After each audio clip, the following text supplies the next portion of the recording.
C'est toujours un plaisir pour moi de vous retrouver, chers téléspectateurs de la télévision Renaissance. C'est le moment de suivre votre édition en langue française. Les ceux que vous suivez également sur la plateforme de la télévision Renaissance et sur télérenaissance.info. Démarrons cette édition en parlant politique. Les messages de haine qui sont d'actualité dans la capitale Bujumbura comme à l'intérieur du pays. Certains de ces messages sont tenus publiquement par des administrateurs à l'endroit de ceux qui oseraient voter non pas pour l'amendement de la Constitution. Tantôt, ils sont publiés via les réseaux sociaux par des personnes anonymes.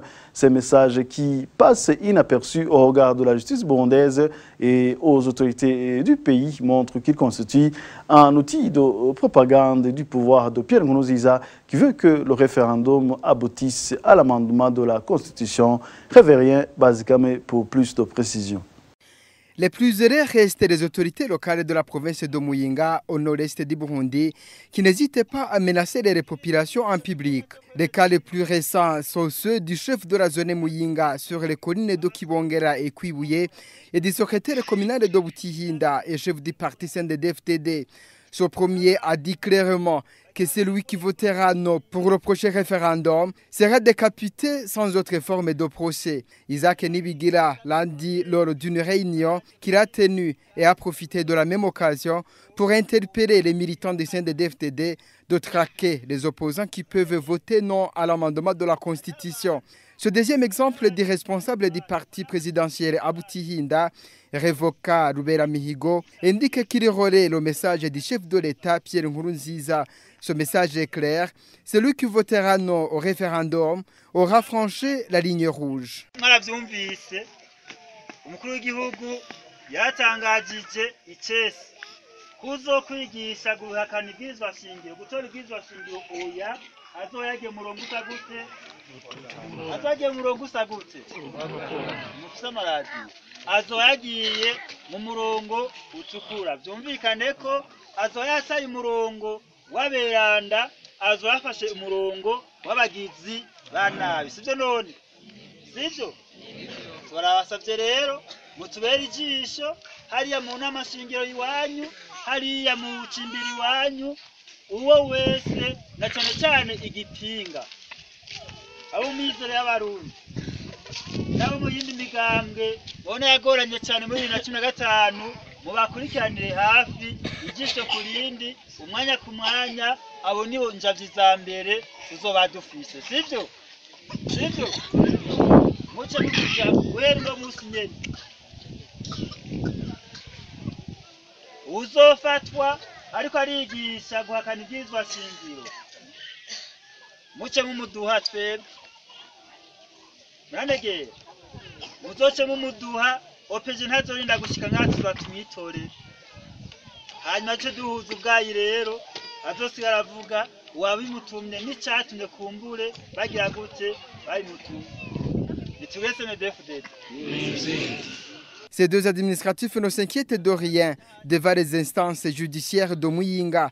D'autres messages sont anonymes et appellent au lynchage pour tous ceux qui ne soutiennent pas le changement de la Constitution, qu'il faut revenir sur les petites roues usées pour écraser les crânes des opposants comme on l'a fait en 2015. Pour tous ces exemples, il y a lieu de se demander la part des gouvernements qui entend ces messages mais qui ne s'inquiète pas.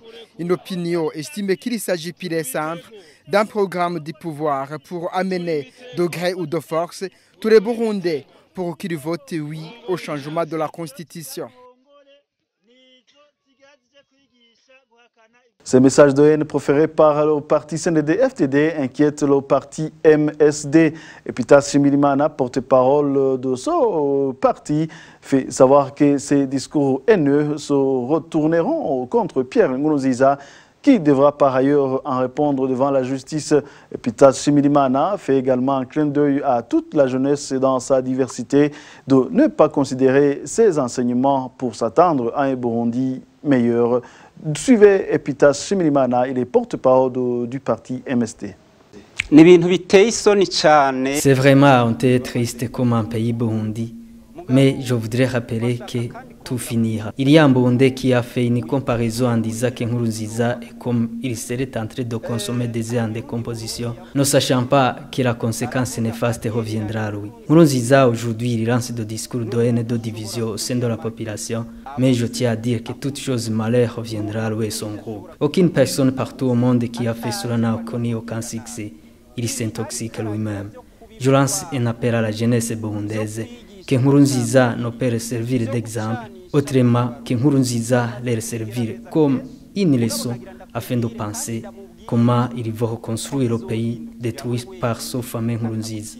Ce dernier ne peut non seulement être une leçon pour le peuple burundais, lui aussi ne peut se servir d'exemple.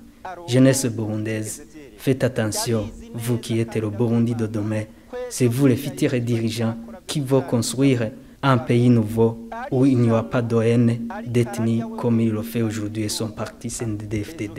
Na Petero Nkurunziza n'umugambwe wiwe CNDD-FDD.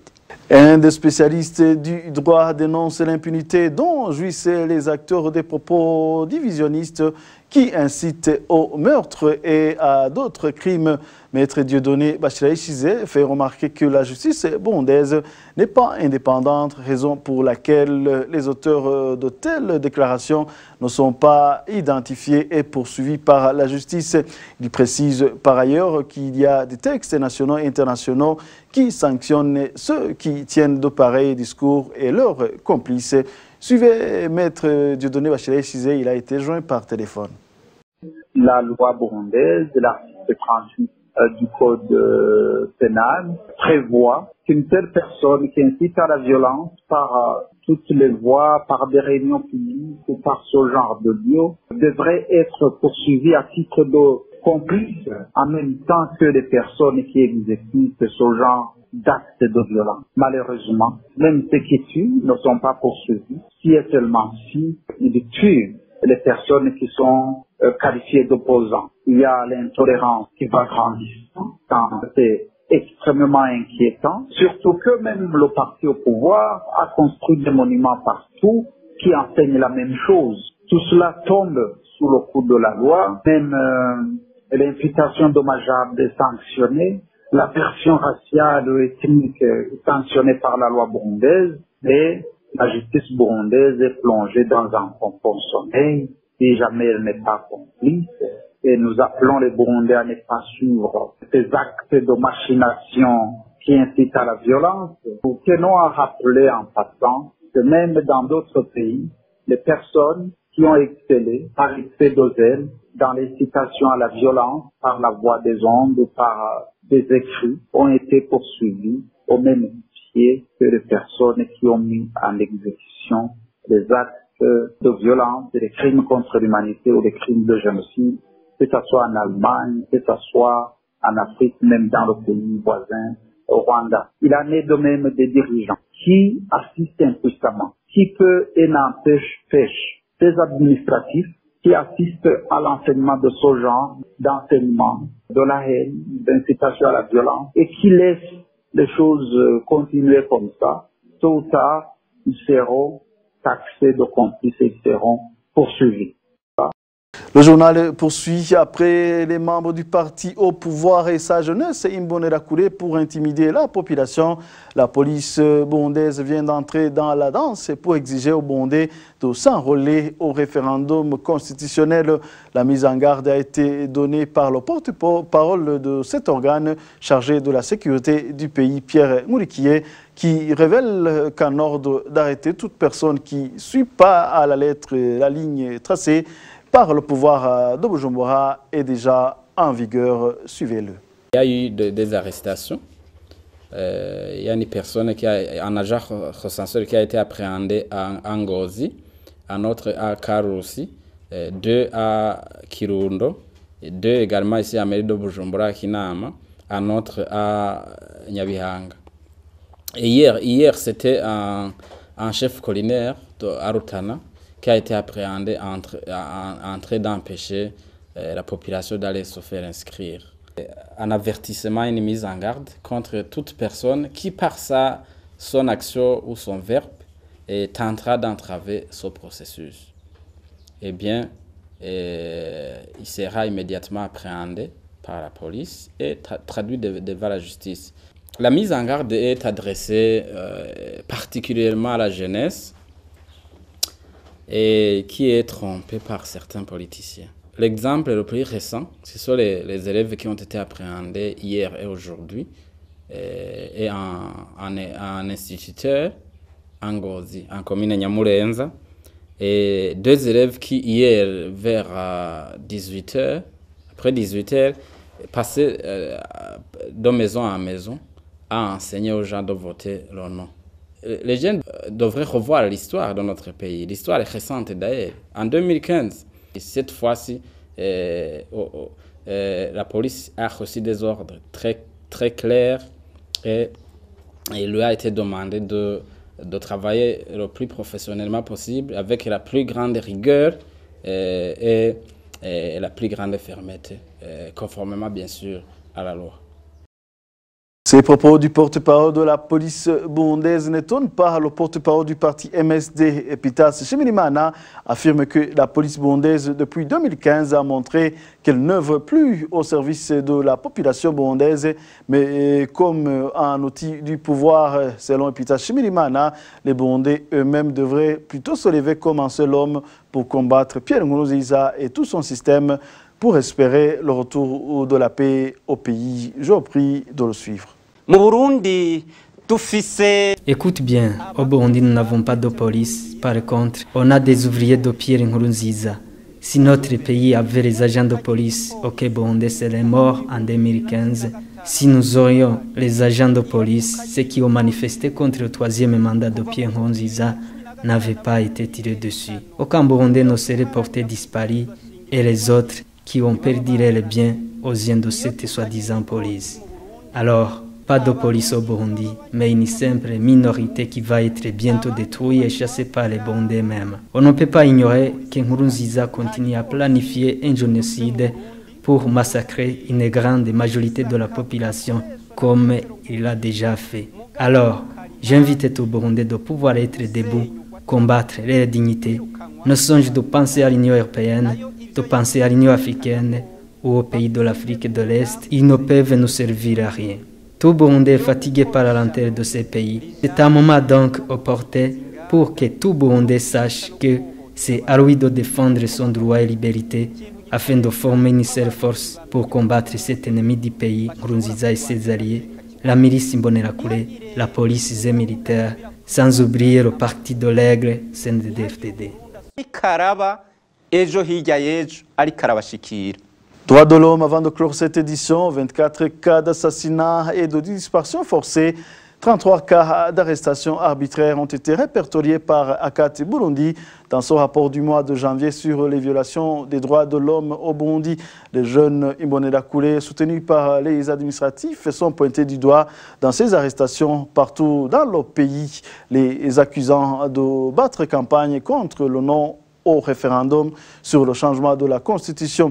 Pour plus de précisions, suivez Augustin Nimona, il est du service chargé de la communication dans ACAT Burundi. Suite à l'annonce du président de la République, Pierre Nkurunziza, disant qu'il va changer la constitution de la République du Burundi, les violations des droits de l'homme se sont multipliées. Nous constatons que dans ce mois, plusieurs arrestations, plusieurs assassinats ont été commis, des arrestations arbitraires. Ainsi, pour cette période du mois de janvier, 24 cas d'assassinats et de disparitions forcées ont été répertoriés, et 34 cas d'arrestations arbitraires et de détention illégale, ainsi que 19 cas d'atteinte à l'intégrité physique. Et les présumés auteurs de toutes ces exactions restent les mêmes. Il s'agit des Imbonerakure, de certains policiers, certains agents du service national de renseignement, ainsi que certains militaires. Et dans ce rapport aussi, la CAT dénonce des intimidations proférées par certains administratifs, comme le gouverneur de Makamba, lors d'une réunion qu'il a tenue avec le chef de service à Makamba, a signifié clairement que toute personne qui veut que ses enfants ne soient pas orphelins ou qu'ils grandissent en paix doit impérativement voter oui à au changement de la Constitution. Et il a chargé ces mêmes responsables de transmettre son message à ses subalternes. Et la CAT est aussi préoccupée par le refus des directeurs des prisons du Burundi aux gens, aux détenus d'aller se faire soigner à l'extérieur. Par exemple, le détenu Jean Berkimas Nkurunziza et Ndomboy Pascal, détenu à la prison de Gitega, et le détenu colonel Adrien Kadende ont été interdits d'aller se faire soigner dans des structures de soins spécialisées à l'extérieur des prisons. Et la CAT termine son rapport en demandant au gouvernement burundais d'arrêter immédiatement cette chasse à l'homme engagée depuis l'annonce de la révision de la Constitution par Pierre Nkurunziza à l'encontre de ceux qui soupçonnent de battre campagne contre le non au référendum de la Constitution. Et de mettre fin à l'impunité des auteurs de violations des droits de l'homme sans toutefois considérer la fonction ou l'appartenance politique. Et en fait, la CAT demande à la communauté internationale d'user de son influence afin d'amener le gouvernement burundais à arrêter de toucher à cette constitution qui est le fruit d'un consensus et de l'accord d'Arusha que la communauté internationale est elle-même garante. Tout est bien qui finit bien cette équipe en fait cette édition. Merci à vous de nous avoir tenu compagnie. À la prochaine.